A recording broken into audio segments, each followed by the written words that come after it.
So let's go ahead and start off with what is a business. Now, here at Equip, we use a definition for a business, 4-part definition. And the 4 parts is this. Number 1, an organization. Number 2, which makes the lives of others better. Number 3, by delivering value in excess of the price that's being paid by the customer. That's number 3. Number 4, where the price that was paid exceeds your cost to produce or provide. So again, the definition is an organization which makes the lives of others better by delivering value in excess of the price the customer pays, where the price the customer pays exceeds your cost to produce or provide. So in that definition, what you see happen is 3 components working together: value, price, and cost, right? So an organization making the lives of other people better, a business is on the planet to ultimately make people's lives better, right? So, and if you're not making people's lives better, I'd really argue, are you really a business? Because you're ultimately here to serve and to make others' lives better. So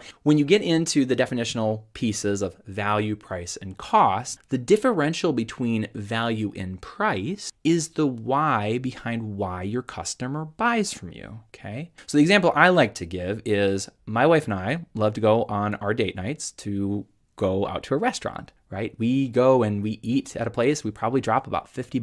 Now, $50, that's a decent price to pay, but we perceive value in what they have to offer because, shoot, I didn't have to clean that up. Shoot, it is way tastier than if I made that at home. Also, I am able to convey to my wife that she is important and that I love her, and I'm doing this in an environment that's a nice place to eat. So if we spend $50, we're not spending $50 because we perceive $50 of value.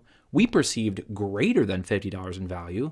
Otherwise, we wouldn't have bought that service or that product. So the difference between value and price is why somebody buys from you. The difference between price and cost is why you're still in business. If you are not charging your customers in excess of what it costs you to produce or provide that service or product, you're not going to be in business for very long, unless you're a SaaS company, in which case you just get more investors. But that's a separate topic. But this right here is a simple definition of what a business is. Now, what about the pillars, the things that ultimately make a business run? Now, I'm a huge fan of Josh Kaufman's book, The Personal MBA. I learned a ton reading that. So real quick plug for you right now. If you haven't had a chance, maybe go check it out at your local library or buy a copy for yourself. Very helpful resource. In his book, he talks about the 5 major components of a business, and he architects it where he says there's value creation as number 1, marketing, sales, value delivery, finance. All businesses have these 5 pillars operating at any given time. So just really briefly to take my restaurant example for you, value creation in a restaurant is, hey, I am the chef and I'm putting together what the menu looks like. Hey, I'm designing the space and trying to create an experience for people when they come into my restaurant. That's the value creation.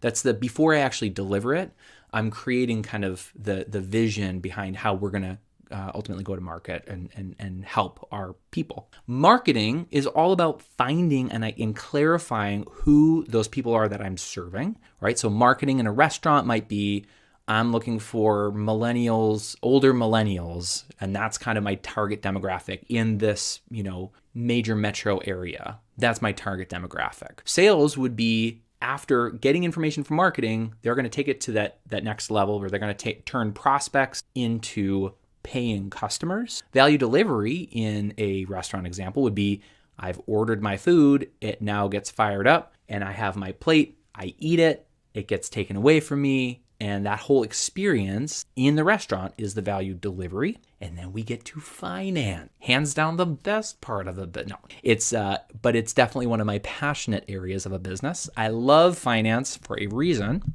but finance is everything and anything to do with money. For a restaurant, finance is going to get involved in sending or giving a customer their check so they can pay. Finance is dealing with a credit card company. Finance is considering the cost of the food products, trying to determine whether or not we need to do a price increase. Finance is everything to do with money.